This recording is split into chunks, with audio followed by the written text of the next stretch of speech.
শোন, মনে আছে তো, আজ কিন্তু শহর থেকে স্কুল পরিদর্শক আসবেন। যা জিজ্ঞেস করবেন ঠিক ঠিক উত্তর দিবি। বাটুল্লা, এই স্কুল পরিদর্শক প্রতি বছর একবার করে আসে কেন গো? স্কুলে কেমন পড়াশুনো হচ্ছে দেখতে। বাটুলদা, ভয় কিন্তু এই বিচ্ছুটাকে নিয়ে, যা ভুলভাল উত্তর দেয় না। এবার উল্টো পাল্টা কিছু বললে পিটিয়ে পাটি সাপটা বানিয়ে দেবো একেবারে। বাটুল্লা, নো টেনশন, আমায় যা জিজ্ঞেস করবে পুরো সোজা সাপটা উত্তর দিয়ে দেবো। তুই বেশি বকিস না তো, তাড়াতাড়ি চল। সাবধানে যা।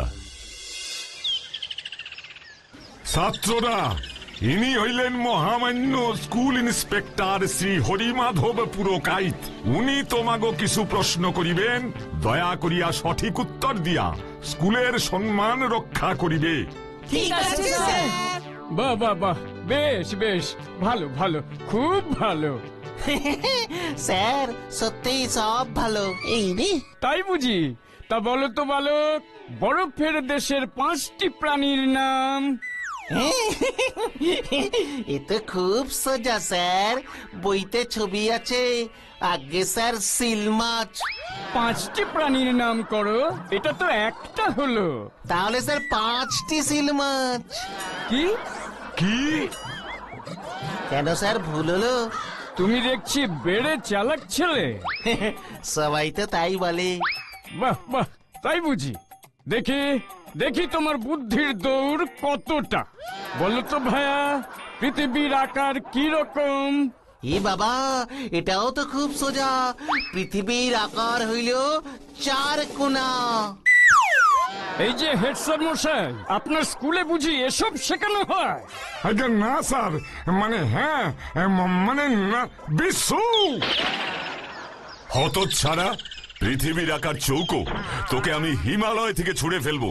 তুই হঠাৎ করে পৃথিবীর আকার 4 কোণা বলতে গেলি কেন রে বিচ্ছু? আমি কি করব?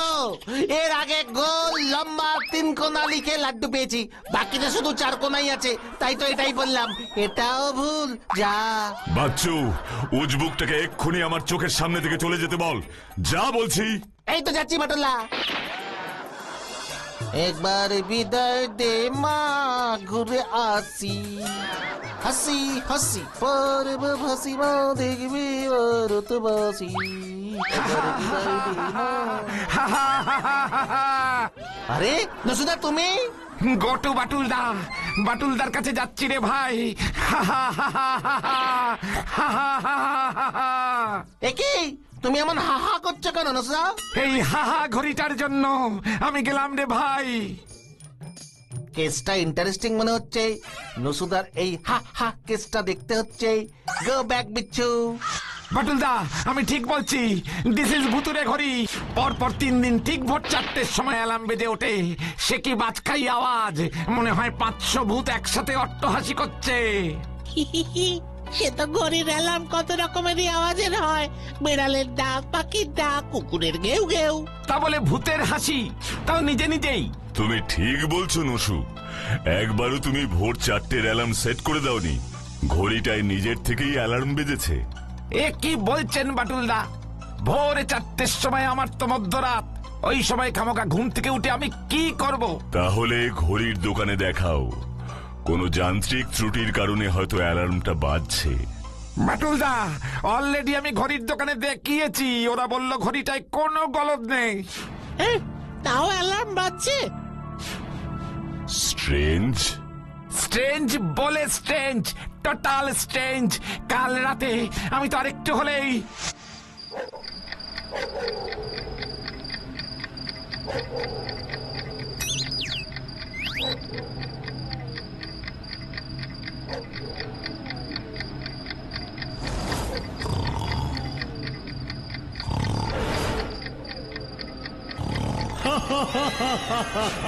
ওরে বাবা গো!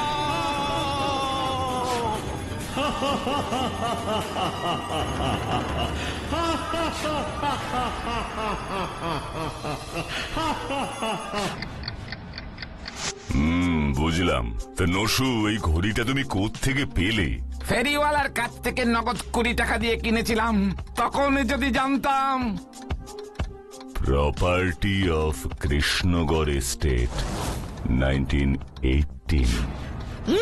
কি বললে বাটুলদা তুমি? ঘড়িটা মনে হয় কৃষ্ণগড় এস্টেটের সম্পত্তি। এই দেখ লেখা, প্রপার্টি অফ কৃষ্ণগড় এস্টেট 1918। বাবা, তাহলে তো ঘড়িটার বয়স প্রায় 100 গো। এখনো কিন্তু একেবারে রাইট টাইম দিচ্ছে, শুধু ওই হা হা হা হা অ্যালার্মটা যা বিগড়েছে। বাটুলদা, তুমি কি ভাবছো গো? ভাবছি 100 বছরের পুরনো এমন একটা ঘড়ির মাত্র 20 টাকা দাম। এমন রাজকীয় সম্পত্তি ফেরিওয়ালার কাছে এলো কিভাবে? বাটুলদা, জিনিসটা কেমন পছন্দ করেছি বলুন? জহুরির চক এই নসু ঘোষের ঝানু গোয়েন্দা। বাচ্চু, একটা কাজ করতো, বলো। মোড়ের মাথার ঘড়ি সারাইয়ের দোকানটায় গিয়ে শ্যামকে বল যে ঘড়িটার অ্যালার্ম বাজবার ব্যবস্থাটা নষ্ট করে দিতে বা খুলে দিতে। রাইট, তাহলেই আর অ্যালার্ম বাজবে না। না রহেগা অ্যালার্মের ব্যবস্থা, না বাজেগা বাঁশুরি। আমি এক্ষুনি যাচ্ছি বাটুলদা।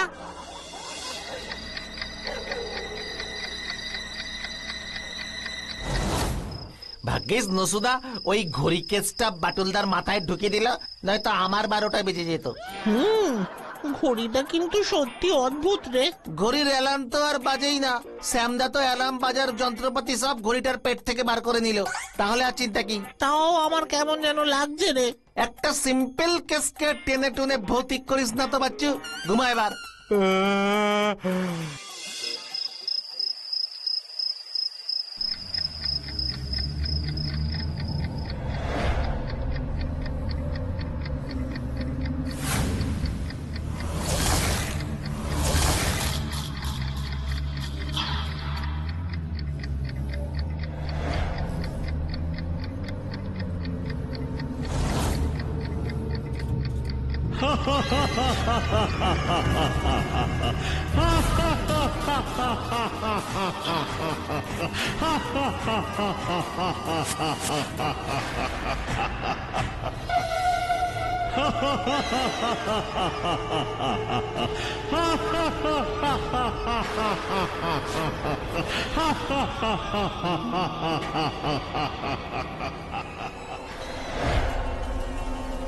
স্ট্রেঞ্জ, ঘড়িটায় অ্যালার্ম বাজার কোনো ব্যবস্থাই নেই, অথচ অ্যালার্ম বাজলো। কি আছে এই ঘড়িটার পেছনে রহস্য? আমাকে জানতেই হবে, আর এর জন্য আমাকে যেতে হবে কৃষ্ণগড় এস্টেট। আমি নিশ্চিত ওখানেই লুকিয়ে আছে এই ঘড়ি রহস্যের আসল কারণ।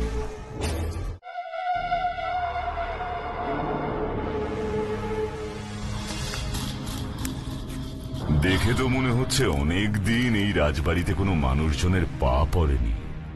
আপনি কে বাবু? আমি বাটুল। এখানে কি চাই? কেন এসেছেন? আসলে আমি এই ঘড়িটার রহস্য ভেদ করতে এখানে এসেছি। একই, এই ঘড়ি আপনি কোথায় পেলেন বাবু? আপনি কি এই ঘড়িটার ব্যাপারে কিছু জানেন? আপনি আসুন বাবু, আমার সাথে আসুন।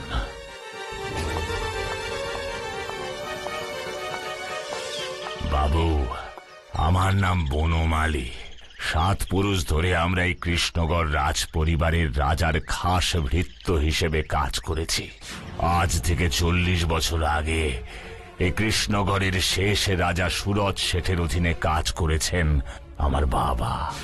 তারপর 40 বছর আগের এক ভোর রাতে রাজা সুরজ শেঠ খুন হলেন। এরপর থেকে এই রাজবাড়ি তার সমস্ত জৌলুস হারালো। রাজা সুরজ শেঠের ভাই নীরজ শেঠ এরপরেই এই কৃষ্ণগড় ছেড়ে সপরিবারে বিদেশে চলে গেলেন। রাজাহীন এই রাজবাড়ি ধীরে ধীরে হয়ে পড়ে ভুতুড়ে। আর আপনার কাছে যে ঘড়িটা আছে, সেই ঘড়িটা ছিল রাজা সুরজ শেঠের অত্যন্ত প্রিয় ঘড়ি। রাজা সুরজ শেঠের ঘড়ি? আচ্ছা বনমালী, রাজা সুরজ শেঠ খুন হলেন কিভাবে? আমি তখন খুব ছোট বাবু, তবে যতটা মনে আছে, ঠিক ভোর 4টে ওই দিন রাজা বাবুর ঘর থেকে গুলির আওয়াজ শোনা গেছিল। হ্যাঁ, ঠিক ভোর 4টে? তোমার ঠিক মনে আছে বনমালী?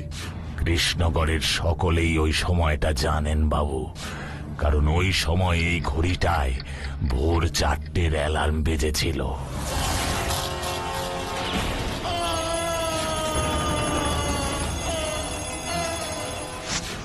এই ঘড়িটায় এখনো ভোর 4টের সময় অ্যালার্ম বাজে বনমালী। আমি জানি বাবু, তাই তো ওই ঘড়িকে আমি বিদেয় করে দিয়েছিলাম পুরনো ভাঙাচোরা জিনিস যারা কেনে তাদেরকে। আপনার হাতে এই ঘড়ি এলো কিভাবে বাবু? কিভাবে এই ঘড়িটা আমি পেলাম সেটা বড় কথা নয় বনমালী, আমাকে জানতে হবে রাজা সুরজ শেঠ খুন হলেন কেন, কে তাকে খুন করলো। সেই উত্তর এখনো কেউ জানে না বাবু। আমাকে তো জানতেই হবে বনমালী, নয়তো রাজা সুরজ শেঠের আত্মা যে শান্তি পাবে না। তাই হয়তো আজও রোজ ভোর 4টের সময় অ্যালার্মটা বেজে চলেছে, কেউ তাকে থামাতে পারছে না। তবে বাবু, রাজা বাবুর সাথে ওনার ভাই নীরজ শেঠের সম্পর্ক কিন্তু মোটেই ভালো ছিল না। কেন, সম্পত্তি নিয়ে ঝগড়া চলছিল? না বাবু, সে তো হওয়ার কথা নয়। বাবার মুখে শুনেছি এই কৃষ্ণগড় এস্টেটের সমস্ত ধন সম্পত্তি সমান দুভাগে পেয়েছিলেন রাজা সুরজ শেঠ ও ওনার ভাই নীরজ শেঠ। নীরজ শেঠ বিদেশে থাকতেন, তাই রাজা বাবুই এই এস্টেটের সমস্ত কাজকর্ম দেখাশুনো করতেন। স্ট্রেঞ্জ, তাহলে ওদের মধ্যে এমন কি নিয়ে ঝগড়া চলছিল?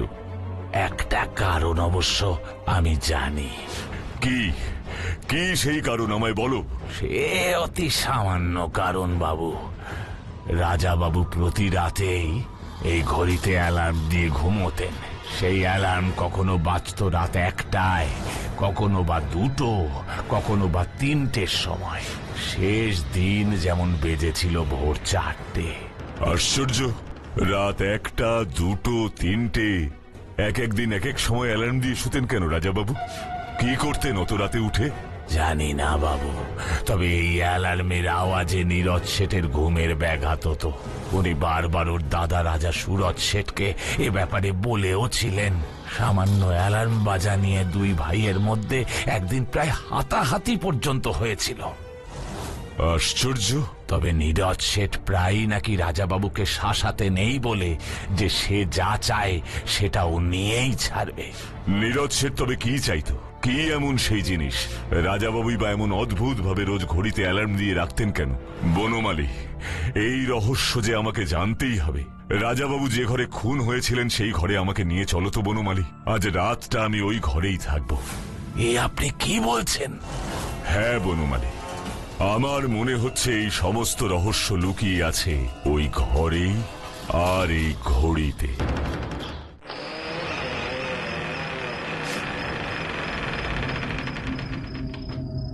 এই হলো রাজা বাবুর সেই ঘর, যে ঘরে উনি খুন হয়েছিলেন। আর ঘড়িতে তখন 4টের অ্যালার্ম বাজছিল। ঘড়িটা রাজাবাবু কোথায় রাখতেন? ওইখানে।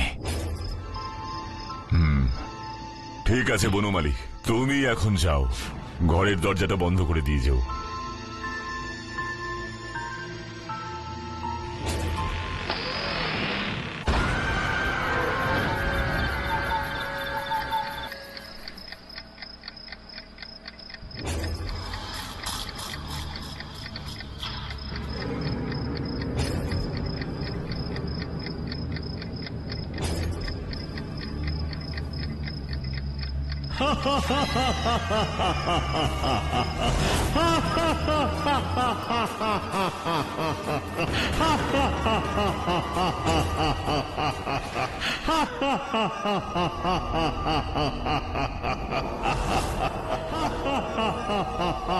না না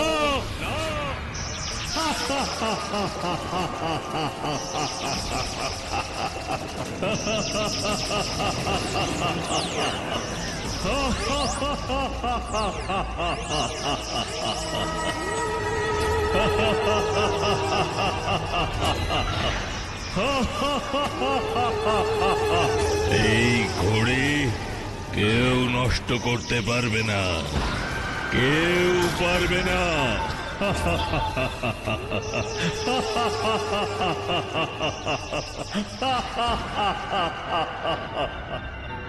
কে কে আপনি? রাজা সুরজ শেঠ? হ্যাঁ, আমি রাজা সুরজ শেঠ। কি রহস্য লুকিয়ে আছে আপনার এই ঘড়িতে? কেন ঠিক 4টে এখনো অ্যালার্ম, মানে আপনার ওই হাসি শোনা যায়? আমি সব বলবো, কিন্তু শর্ত একটাই, আমার ভাই ওই নীরজ শেঠকে শাস্তি দিতে হবে। ও আমাকে খুন করেছে। আমাদের বংশের সব থেকে মূল্যবান রত্ন নীলকান্ত মণি ও চুরি করেছে। নীলকান্ত মুনি? হ্যাঁ, নীলকান্ত মণি। আমাদের এই রাজ পরিবারের সমস্ত সম্পত্তি ভাগ হয়ে গেলেও বংশের মর্যাদা ওই নীলকান্ত মণি আমার বাবা আমাকেই দিয়ে গিয়েছিলেন, কারণ নীরজের হাতে ওই মণি পড়লে ও বিক্রি করে দিত। এবার বুঝেছি কেন বলতো সে যা চায় সেটাও নিয়েই ছাড়বে। আমাকে সবকিছু খুলে বলুন রাজাবাবু। ওই নীলকান্ত মণিটা পাওয়ার জন্য নীরজ পাগল হয়ে গিয়েছিল। আমাকে অনেকবার শাসিয়েছে। পুরো রাজবাড়ি তন্ন তন্ন করেও খুঁজে পাইনি ওই নীলকান্ত মণি। কোথায় ছিল ওই নীলকান্ত মুনি? ওই ঘড়িতে। ঘড়িতে? হ্যাঁ, ওই ঘড়ির ভেতরে যে এত মূল্যবান একটা রত্ন থাকতে পারে সেটাও বুঝতেই পারেনি। এখনো সেই রত্ন ঘড়িতেই হয়তো আছে। কি বলছেন কি আপনি? ওই মূল্যবান রত্ন আপনি ঘড়িটার মধ্যে রেখে দিয়েছিলেন? আর প্রতিদিন রাতে এক এক সময় আমি অ্যালার্ম সেট করে দিতাম। কোনোদিন রাত 1টায়, পরের দিন হয়তো 1:30, আবার তার পরের দিন হয়তো 2টোয়, কখনো বা 3টে সেই অ্যালার্ম বাজতো। কিন্তু কেন? নীরজ বুঝতেই পারতো না ঘড়িতে অ্যালার্ম কখন বাজবে, আর তাই রাতের বেলায় আমার ঘরে ঢুকতে সাহস পেত না। পাছে অ্যালার্মের শব্দে আমার ঘুম ভেঙে যায়। অ্যালার্ম কখন বেজে উঠবে এই ভয়ে। কিন্তু ও তো ঢুকেছিল। হ্যাঁ, সেটাই ছিল আমার জীবনের শেষ রাত। ও ভেবেছিল অ্যালার্ম হয়তো 1টা থেকে 3টের মধ্যে বাজবে, কিন্তু সেই দিন আমি অ্যালার্ম সেট করেছিলাম ভোর 4টে। দুর্ভাগ্যক্রমে ও ঘরে ঢুকতেই অ্যালার্ম বেজে ওঠে। আমি জেগে যাই, আর সঙ্গে সঙ্গে ও আমাকে গুলি চালায়।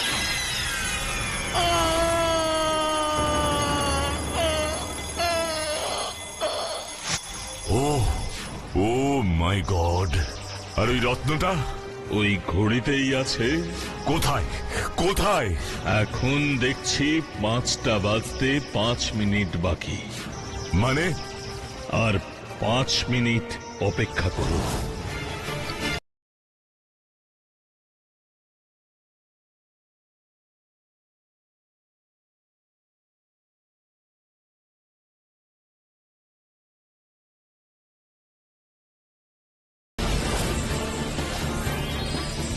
নীলকান্ত মণি! কি আশ্চর্য উপায় লুকিয়ে রাখা! ঘড়ির ছোট কাঁটা 5টা আর বড় কাঁটা 12টার ঘর স্পর্শ করলেই রোজ ঘড়িটার ভেতরে বিশেষভাবে রাখা একটি স্প্রিং ঘড়িটাকে ওপর দিকে ঠেলে দিত। আমি রোজ মণিটাকে বার করে পুজো করতাম। তারপর আবার ঘড়িটাকে এইভাবে চেপে বসিয়ে দিয়ে আগের অবস্থায় এনে দিতাম। দারুণ, সত্যি দারুণ উপায়। কিন্তু আপনার মৃত্যুর পরে কি ঘড়িটায় 5টা বাজেনি? তাহলে মণিটা এখনো কেউ পেল না কেন?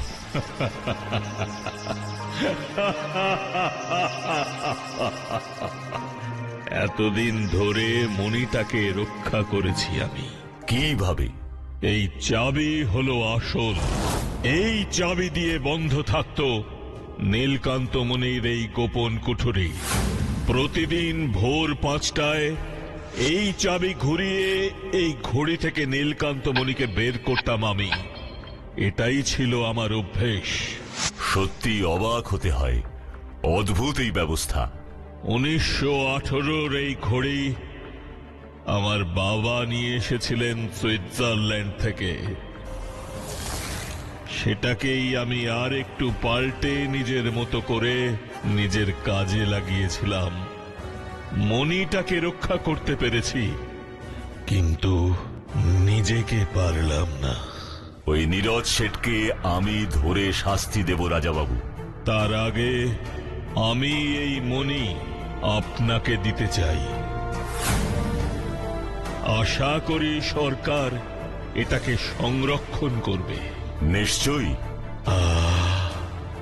এতদিন পর আমার আত্মা শান্তি পেল, আর আমিও মুক্তি পেলাম।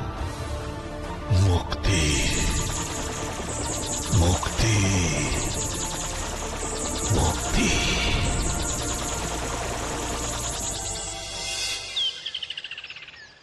সত্যি মাতুল্লা, আগেকার দিনের মানুষদের বুদ্ধি ছিল বলো। কারিগরি জ্ঞানে ওরা কিন্তু খুব দক্ষ ছিলেন।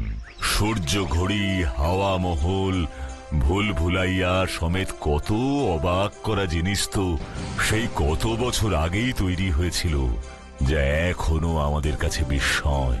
তার তুলনায় এই ঘড়িটা তো নিতান্তই সামান্য, কি তাই না? হা হা হা হা হা হা হা হা হা।